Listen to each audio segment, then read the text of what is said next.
Hello, great people. Welcome to the Young Voices. My name is Karanja Alex. And my name is Mark Julian Peggy. We know you've been waiting for the first release of our first coverage. But first, let's talk about what we got in store for you. Well, we got so much, of course, talking about entrepreneurship. What are some of the hustles manzenye wase young wame venture into? We talk about matters to do with politics. What is the space for young people in the national politics or even the county government? But of course, among many other things.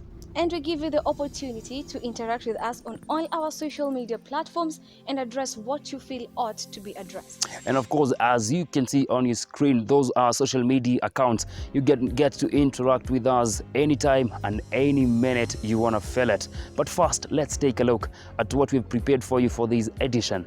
Right, let's do this. On the 15th of March 2020, the government closed all institutions of higher learning days after the first case of COVID-19 was reported in the country. A number of campuses continued with studies online as others remained closed. Right. On this coverage, we take a look at the transition from face-to-face learning all through to virtual learning. What is its merits and demerits towards the students, the lecturers, and universities in general? And of course, we get to bring on board the Ministry of Education on its impact towards virtual learning. To kick us off, students are the recipients of virtual learning. The Young Voices visited a number of students from different campuses, and this is what they had to say. For me, at first it was hard. Like you're used to waking up, unajua kuna class, you prepare and go. And unajua kuna assignments and everything, face to face. But virtual learning, like the lecturer anakuja, anapost assignment, then unakuja class. I'm a procrastinator, I'm trying to work on that. I was nearly missing assignments, submit assignments tatu. Because I'm used to mabeshte kuniuliza, umemaliza assignment, umefanya hii. So sasa ya virani, I had to like kukaa chini nikiamka, first naingia kwa student portal, naangalia hii assignment imewekwa, I do, then I move on with the day. Yeah. Yes, I'm receiving the 10 GB, but as in SID. I can't Google WhatsApp, I can't load a document. I'm only accessing the YouTube. Napata tu YouTube. No, I would prefer face-to-face classes than virtual learning. Because unajua, yes, I'm at home. Unaona hizo challenges, unaamka unaosha vyombo nini. Ukiwa class unasikia mzazi amekuambia, nifanyie na and you're still in class. You see? Yeah. So I prefer face-to-face. But in these times, virtual learning is best. By the way, for finances, it's very cheap. V-learning is cheap compared to face-to-face. By the way, my parents are celebrating for it. They are celebrating. Unajua, ananini tu data. Pay tu data. For face-to-face, school fees is higher. Ananunua lunch na analipa transport. For V-learning, ananunua tu nini? Data peke yake. Lunch niko huku na make sure nimepikia hadi my siblings, unaona. So for the practical, the best is face to face. Zenye ziko na theory mingi, V-learning is the best. Because ukiangalia mtu kama mimi nimezoea nini za practical. I have classes that need the lecturer akuwe hapo aniambie do this and do that. You're doing this, you're doing that. Long. You see, but theory anakuja na explain, then anatuma notes unajisomea. So for me, face to face kwa students warudi wenye wako na practical classes. Wenye wako na theory, they can continue with learning. The transition was quite challenging at first because of there are some requirements for you to be able to transit to the virtual learning. Like you have to have data bundles, some equipment, and also the network has to be stable. But so far so good. And also to some students, they are finding it hard to concentrate because a virtual learning you can be distracted by so many things. You have to be disciplined and to focus. I can say they are 50-50. The practicals in IT, because you can still practice where you are. You'll be guided. The lecturers, they are giving clear instructions on how you can follow and do it. but people are different. There are those who want to like input from the lecturers, wanaonyeshwa, because they are not that easy. Sometimes they say two heads are better than one. So ukiwa home uko peke yako na laptop, so all your phone, so sometimes it's a bit challenging. It was a big blow that no lecturer or campus would expect. How did the lecturers, universities and colleges at large cope with the transition? We had a one-on-one interview with St. Paul's University Nairobi campus principal and the director of distance and e-learning, and this is what they had to say.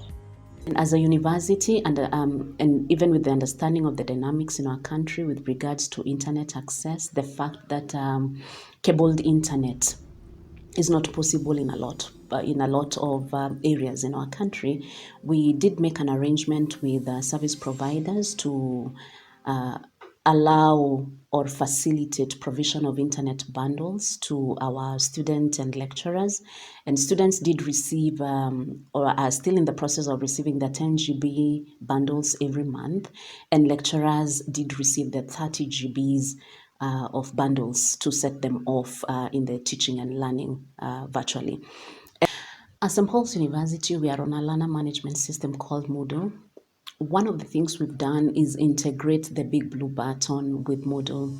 The Big Blue Button is a video conferencing tool that helps us to engage with our students real time. So it provides for that synchronous engagement.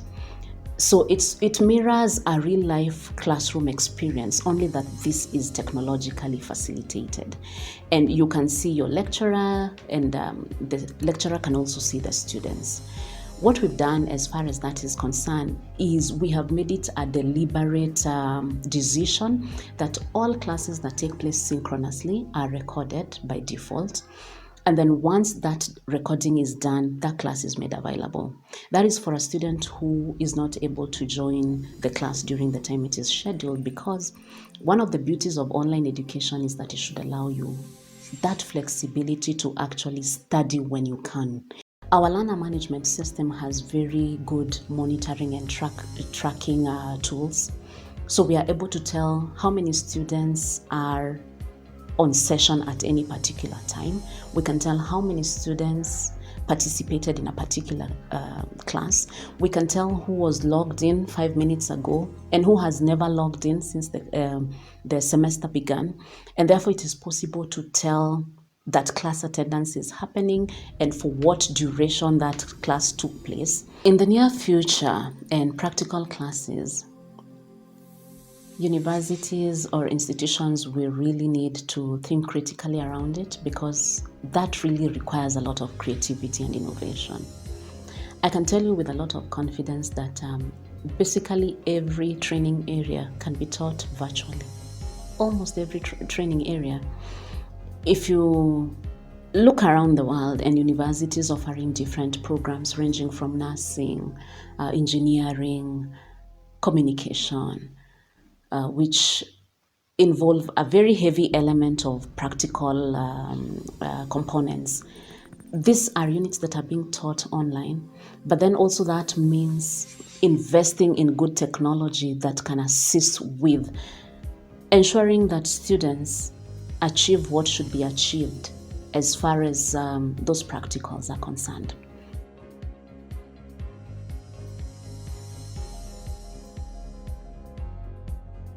Initially, our students struggled, and so did everybody else. All of us had a struggle or another. But one of the things we kept doing is engaging and seeing how do we continuously improve on what we are offering to ensure that it continues. Prior to COVID, as an institution, a lot of our engagement, communication with students was on email and texts. So what we did is employ those platforms to also then educate our students about the other available channels of communication. For example, Google Meet or Zoom, and then carry out virtual training. So we've done lots and lots of training to ensure that all our community, our academic community here at St. Paul's is well trained and able to cope with virtual learning, virtual meetings, virtual communication. And of course, the fact that we've had COVID, a lot of people's incomes have been affected. And because income has been affected, it means many of our students are not able to pay their fees like they would have liked to. So there's been a lot of changes. For our students, again, it has meant that those who live very far and perhaps who are or those who have had to move out of their normal working environment because of COVID, like students whose families are out of town or because they've lost their income, they've been forced to go up country. That has affected our enrollment, but largely they've also been a very good response from a lot of our students to ensure that they continue their education. So we've been able to bridge the gap by making use of technology to ensure that practical skills can still be learned. And there are different ways for different programs. And our programs vary from computer science to communication and so on. So for different programs, what we've done is we've maneuvered around it and been able to get solutions that can help to bridge the gap for our students. The new has come, the old is going.